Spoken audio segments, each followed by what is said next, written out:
शुरू होती है अमेरिका के अलास्का के वीरान जंगलों में कुछ शिकारी घूम रहे थे। तभी उनकी नजर एक पुरानी जंग लगी और सालों से छोड़ दी गई बस पर पड़ी। लेकिन जब वे बस के अंदर दाखिल हुए तो उनके पैरों तले जमीन खिसक गई। बस के एक कोने में एक युवक की सड़ी गली लाश पड़ी थी। उसकी मौत को कई दिन बीत चुके थे। शिकारियों ने जब आसपास तलाश की तो उन्हें उस युवक का कैमरा मिला और कैमरे के अंदर थी दर्जनों तस्वीरें, ऐसी तस्वीरें जो उसकी जिंदगी के आखिरी दिनों को हमेशा के लिए कैद कर चुकी थी। फिर उसकी डायरी के फटे हुए पन्नों और अधूरी लिखावटों को जोड़कर धीरे धीरे एक ऐसी कहानी सामने आई जिसने पूरी दुनिया को झकझोर कर रख दिया। एक ऐसी कहानी जिसमें लाखों लोगों ने खुद को देखा। कुछ लोगों ने इसे आदर्शवाद की सबसे दुखद त्रासदी कहा तो कुछ ने इसे आजादी की सबसे साहसी मिसाल माना। उस युवक का नाम था क्रिस्टोफर जॉनसन, एक ऐसा इंसान जिसकी उम्र हमेशा के लिए सिर्फ 24 साल पर रुक गई, लेकिन जिसके सपने किसी सीमा में कैद नहीं हो सकते थे। क्रिस एक बेहद संपन्न परिवार से था। उसके पास वो सब कुछ था जिसका सपना आम लोग देखते हैं, अच्छा घर, बेहतरीन शिक्षा और एक सुरक्षित भविष्य। लेकिन अजीब बात यह थी कि उसे धन दौलत से कोई खास लगाव नहीं था। वह अक्सर एक पुरानी और जर्जर सेकंड हैंड कार चलाता था, जबकि अपनी पढ़ाई में इतना तेज था कि उसे पूरी स्कॉलरशिप मिली और फिर उसने शानदार अंकों के साथ एमोरी यूनिवर्सिटी से ग्रेजुएशन पूरा किया। उसकी प्रतिभा ऐसी थी कि हार्वर्ड लॉ स्कूल के दरवाजे उसके लिए हमेशा खुले थे। उसके सामने एक शानदार करियर, शोहरत और आरामदायक जीवन उसका इंतजार कर रहा था। लेकिन तभी उसने ऐसा फैसला लिया जिसने सबको हैरान कर दिया। क्रिस ने अपनी कॉलेज की बचत पूरे $24,000 भुखमरी राहत समिति को दान कर दी। उसने अपने लगभग सारे पहचान पत्र नष्ट कर दिए और फिर दुनिया की नजरों से गायब हो गया। वह वापस प्रकृति की गोद में लौटना चाहता था। शहरों का शोर, समाज की अपेक्षाएं और रिश्तों की जिम्मेदारियां सब कुछ पीछे छोड़कर जून 1990 में उसने पश्चिम की ओर अपना सफर शुरू किया। उसकी मंजिल थी अलास्का, वह जगह जिसे वह अपनी आत्मा का सच्चा घर मानता था। यात्रा के शुरुआती दिनों में एक रात वह एरिज़ोना के रेगिस्तान में रुका, लेकिन उसे नहीं पता था कि यह इलाका उस समय बाढ़ के मौसम से गुजर रहा है। आधी रात के बाद अचानक मौसम ने करवट ली। तेज हवाएं चलने लगी और देखते ही देखते हालात बेहद खतरनाक हो गए। लेकिन अपनी सूझबूझ और अदम्य इच्छा शक्ति के दम पर क्रिस उस संकट से बच निकला। उस घटना के बाद उसने एक और बड़ा कदम उठाया। वह अपने अतीत से हर रिश्ता तोड़ देना चाहता था। उसने अपनी कार की नंबर प्लेट निकाल दी और अपने पास बचे नकद पैसों को आग के हवाले कर दिया। अब उसके पास न कोई पहचान थी, न कोई निश्चित मंजिल, बस एक सपना था, अलास्का पहुँचने का सपना। अब शुरू हुई क्रिस की असली यात्रा। वह छोटे से टेंट में रहता और जहाँ मौका मिलता लिफ्ट लेकर आगे बढ़ जाता। लेकिन उसकी सबसे खास बात यह थी कि वह कहीं भी जल्दबाजी नहीं करता था। हर जगह रुकता, आसपास की दुनिया को महसूस करता और प्रकृति की हर आवाज को ध्यान से सुनता। घने जंगलों में वह घंटों बैठा रहता, जहाँ सिर्फ हवा की सरसराहट, पक्षियों की आवाज और पेड़ों की खामोशी उसका साथ देती थी। अगस्त 1990 में क्रिस उत्तरी कैलिफोर्निया छोड़कर पैसिफिक क्रेस्ट ट्रेल की ओर निकल पड़ा। उधर उसी समय उसके माता पिता की चिंता बढ़ती जा रही थी। कई महीनों से उनका अपने बेटे से कोई संपर्क नहीं हुआ था। आखिरकार वे अटलांटा पहुँचे। उम्मीद थी कि शायद वहाँ कोई सुराग मिल जाए, लेकिन जो सच सामने आया उसने उन्हें और परेशान कर दिया। उन्हें पता चला कि क्रिस 2 महीने पहले ही अपना अपार्टमेंट छोड़ चुका था। पुलिस की मदद से उसकी छोड़ी हुई कार भी मिल गई। कार के अंदर किसी संघर्ष या हिंसा का कोई निशान नहीं था। इससे उसके माता पिता को थोड़ी राहत तो मिली, लेकिन जल्द ही उन्हें एहसास हो गया कि उनका बेटा गुम नहीं हुआ था, बल्कि खुद दुनिया से दूर जाना चाहता था और इसके पीछे एक गहरा कारण था। क्रिस का बचपन बाहर से जितना खुशहाल दिखता था, अंदर से उतना ही टूटा हुआ था। उसके परिवार में ऐसे कई राज्य छिपे थे जिनके बारे में बहुत कम लोग जानते थे। उसकी माँ कभी उसके पिता के पहले परिवार के बीच आई थी और क्रिस तथा उसकी बहन कैरन एक ऐसे रिश्ते की संतान थे जो शुरुआत से ही विवादों से घिरा हुआ था। घर बड़ा था, पैसा बहुत था, लेकिन उस घर की दीवारों के पीछे अक्सर झगड़े और हिंसा गूंजती रहती थी। क्रिस और उसकी बहन ने बचपन से ही अपने पिता को माँ पर हाथ उठाते देखा था। वह दर्द, वह डर और वह घुटन उनके अंदर गहराई तक उतर चुकी थी। शायद यही वजह थी कि क्रिस दुनिया से दूर भागना चाहता था। उसे विश्वास था कि अलास्का का अनंत जंगल उसके टूटे हुए दिल का इलाज बन सकता है। पैसिफिक क्रेस्ट ट्रेल से निकलने के बाद उसकी मुलाकात एक घुमक्कड़ दंपति रेनी और जैन से हुई। दोनों ने उसका बेहद गर्मजोशी से स्वागत किया। उन्होंने उसे एक ऐसी जगह के बारे में बताया जहाँ लोग प्रकृति के बीच सादगी से जीवन बिताते थे। एक ऐसी दुनिया जो आधुनिक समाज की भागदौड़ से बिल्कुल अलग थी। उन्होंने क्रिस को वहाँ आने का निमंत्रण दिया। यहाँ तक कि जैन ने उसे एक खास टोपी देने का वादा भी किया, लेकिन क्रिस जानता था कि उसकी मंजिल कहीं और है। उसने उनके साथ एक दिन बेहद खुशी से बिताया, लेकिन अगली सुबह बिना किसी शोर शराबे के चुपचाप आगे बढ़ गया, क्योंकि उसके दिल में बस एक ही पुकार गूंज रही थी। अलास्का। अभी भी वह अकेले सफर कर रहा था। कभी किसी पेड़ के नीचे बैठकर एक साधारण सेब खाता और उसी में दुनिया की सबसे बड़ी खुशी महसूस करता। उसके लिए आजादी का मतलब यही था, न कोई बंधन, न कोई दिखावा, बस खुला आसमान, धूप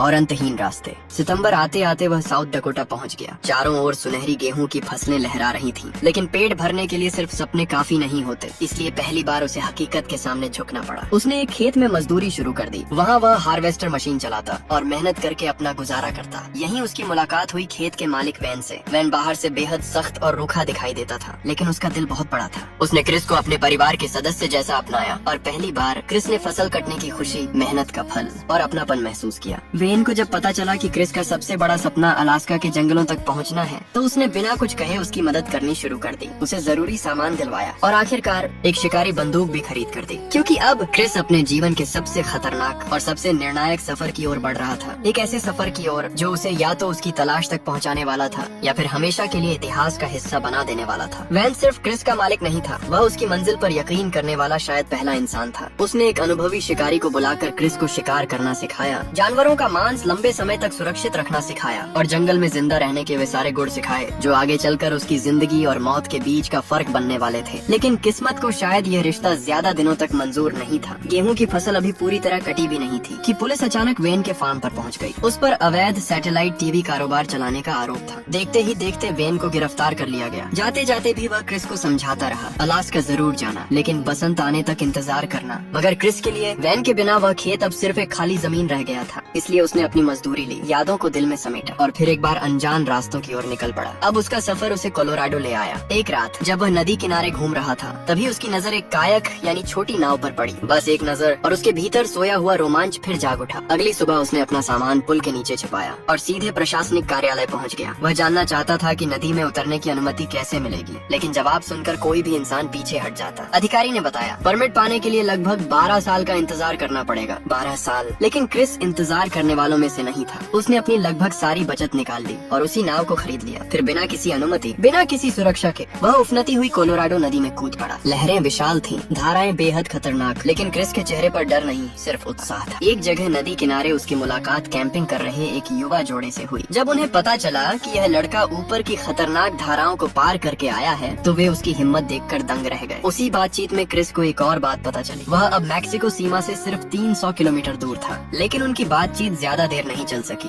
क्योंकि तभी नदी गश्ती अधिकारी उसकी तलाश में पहुंच गए। क्रिस ने फौरन नाव मोड़ी, एक मोड़ के पीछे छिपकर पीछा छुड़ाया और फिर आगे बढ़ गया। इसके बाद कई हफ्तों तक उसकी दुनिया सिर्फ नदी बन गई। कभी वह पानी में बच्चों की तरह खेलता, कभी किनारे उतरकर जंगली घोड़ों के साथ दौड़ता और कभी सूर्यास्त को देखते हुए अपनी डायरी में लिखता, मैंने फैसला कर लिया है, मैं ऐसे ही जीऊंगा जब तक जिंदगी मुझे कहीं और न ले जाए। धीरे धीरे नदी उसे समुद्र तक ले आई। वहाँ उसने पहली बार महासागर की अथाह गहराई को महसूस किया। नीले पानी का अंत दिखाई नहीं देता था। वह घंटों लहरों को देखता रहता। फिर समुद्र किनारे एक गुफा में पूरे 36 दिनों तक अकेला रहा, सिर्फ वह और उसका मौन। लेकिन उसकी भटकन अभी खत्म नहीं हुई थी। कुछ समय बाद वह चुपके से मैक्सिको में दाखिल हो गया। लेकिन रेगिस्तान पार करते समय एक भयानक रेत तूफान ने उसे घेर लिया। तूफान इतना शक्तिशाली था कि उसकी नाव तक उसे छीन गई। अब वह एक विदेशी देश में था, बिना पहचान पत्र, बिना पैसे और बिना किसी सहारे के। आखिरकार मजबूर होकर उसे सीमा चौकी पर मदद मांगनी पड़ी और शायद पहली बार वह सोचने लगा था कि अब लोगों की बात मान लेनी चाहिए। लेकिन तभी उसकी नजर एक पोस्टर पर पड़ी। उस पर लिखा था, लोग पूछते हैं कि अभी क्यों, बाद में क्यों नहीं। जवाब सरल है, क्योंकि दुनिया अब और इंतजार नहीं कर सकती। इन शब्दों ने उसके भीतर फिर आग जला दी। दुनिया इंतजार नहीं कर सकती थी और न ही वह। इसलिए वह एक बार फिर सबकी नजरों से बचकर भाग निकला। रात के अंधेरे में वह एक मालगाड़ी पर चढ़ गया और अगली सुबह जब सूरज निकला तो वह फिर अमेरिका लौट चुका था, इस बार कैलिफोर्निया। लेकिन जैसे ही उसने स्टेशन से बाहर कदम रखा, वह खुद को अजनबी महसूस करने लगा। चारों ओर ऊंची ऊंची इमारतें, गाड़ियों का शोर और भागती हुई भीड़। ये वही दुनिया थी जिससे बचने के लिए उसने सब कुछ छोड़ा था। रात होने लगी, सड़क की पीली रोशनियां जल उठी। लोग अपनी अपनी मंजिलों की ओर दौड़ रहे थे और क्रिस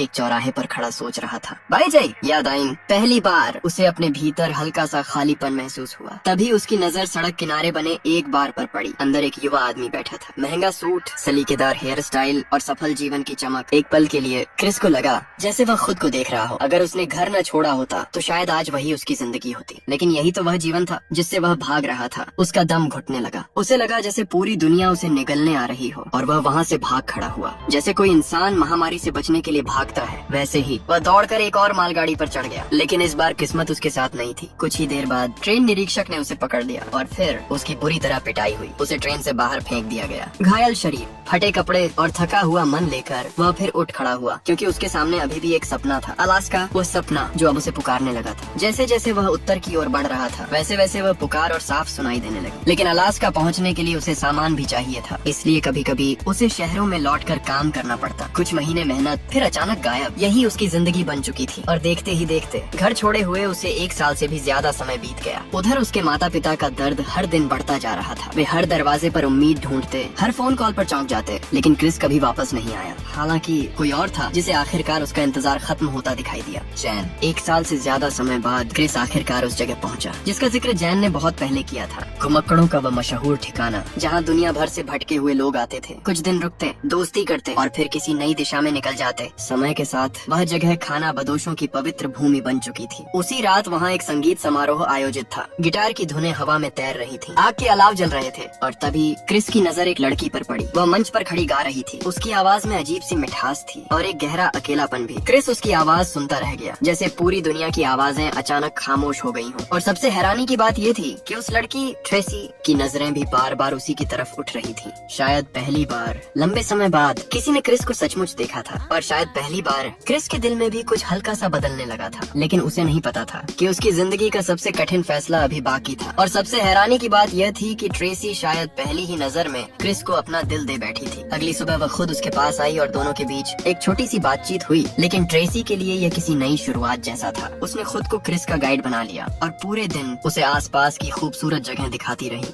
पहाड़, मैदान और सुनहरी वादियों के बीच दोनों धीरे धीरे एक दूसरे को समझने लगे। शाम को जैन ने पहली बार अपने अतीत का दर्द क्रिस के सामने रखा। उसने बताया कि कभी उसका भी एक परिवार था, लेकिन उसका पति उसे छोड़कर चला गया और फिर उसका बेटा भी उससे दूर हो गया। सालों बीत गए, लेकिन उसे अपने बेटे की कोई खबर नहीं मिली। शायद इसी वजह से उसे क्रिस में अपने खोए हुए बेटे की झलक दिखाई देती थी। उधर ट्रेसी हर दिन क्रिस के और करीब आती जा रही थी। वह उसके साथ समय बिताने के बहाने ढूंढती रहती, लेकिन क्रिस उसकी भावनाओं को समझकर भी जैसे अनदेखा कर रहा था। आखिरकार ट्रेसी ने खुद पहल की, मगर क्रिस का नजरिया अलग था। वह प्यार की जगह जीवन को समझने और नए अनुभव हासिल करने की बात करता था। उस रात संगीत समारोह में दोनों साथ बैठे और तारों भरे आसमान के नीचे गीत गाया। वह पल बेहद खूबसूरत था, लेकिन ज्यादा दिनों तक नहीं टिक सका। कुछ समय बाद क्रिस ने अलास्का जाने का फैसला कर लिया। ये सुनकर सभी उदास हो गए। विदाई के समय ट्रेसी ने उसे गले लगाया, जबकि जैन ने अपने हाथों से बुनी हुई टोपी उसे उपहार में दी। फिर क्रिस अपनी अगली मंजिल की ओर निकल पड़ा। जनवरी 1992 में रेगिस्तान में उसकी मुलाकात एक बुजुर्ग व्यक्ति से हुई, जिसने एक हादसे में अपनी पत्नी और बेटे को खो दिया था। दुख में डूबकर उसने शराब का सहारा लिया, लेकिन बाद में खुद को संभालकर चमड़े की नक्काशी का काम शुरू कर दिया। जल्द ही उसकी और क्रिस की गहरी दोस्ती हो गई। उसने क्रिस को नक्काशी सिखाई और क्रिस ने अपनी पूरी यात्रा को एक बेल्ट पर उकेरना शुरू कर दिया। एक दिन बूढ़े ने उससे पूछा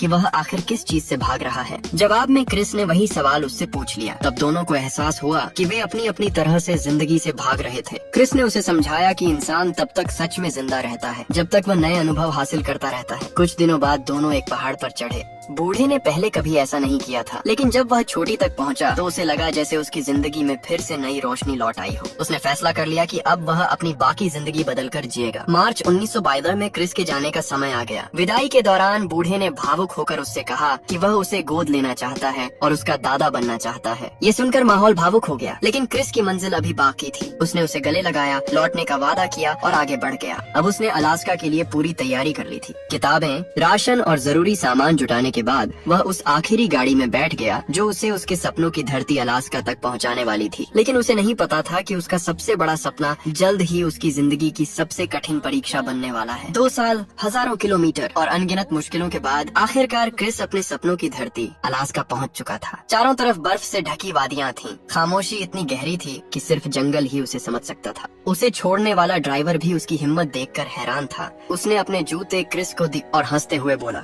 अगर जिंदा वापस आ गए तो मुझे फोन कर देना। क्रिस मुस्कुराया और आगे बढ़ गया। बर्फ पर कदमों के निशान छोड़ते हुए उसने एक छोटी नदी पार की और जैन की दी हुई टोपी एक पेड़ पर टांग दी। अब वह पूरी तरह अकेला था। कुछ समय बाद उसे एक पुरानी छोड़ी हुई बस मिली। जंग लगी, टूटी फूटी, लेकिन उसके लिए वही नया घर बन गई। बस के अंदर गद्दा, कुछ बर्तन, एक चूल्हा और जरूरी सामान मौजूद था। क्रिस ने वहीं रहने का फैसला कर लिया। उसने अपनी डायरी में लिखा, मैजिक बस डे। शुरुआती दिन बेहद खूबसूरत थे। वह शिकार करता, मछलियाँ पकड़ता, किताबें पढ़ता और प्रकृति के बीच आजादी का आनंद लेता। उसे लगता था कि आखिरकार उसने वही जीवन पा लिया है जिसका सपना उसने वर्षों तक देखा था। लेकिन जंगल कभी किसी का दोस्त नहीं होता। एक दिन उसे एक विशाल जंगली हिरण दिखाई दिया। काफी कोशिश के बाद वह उसका शिकार करने में सफल हो गया। यह उसके जीवन का सबसे बड़ा शिकार था, लेकिन अनुभव की कमी के कारण वह मांस को सुरक्षित नहीं रख पाया। कुछ ही दिनों में सारा मांस खराब हो गया। उस रात उसने दुखी होकर लिखा, काश मैंने उस जानवर को मारा ही ना होता। समय बीतता गया। अब वह कई हफ्तों से मैजिक बस में रह रहा था, लेकिन इसी दौरान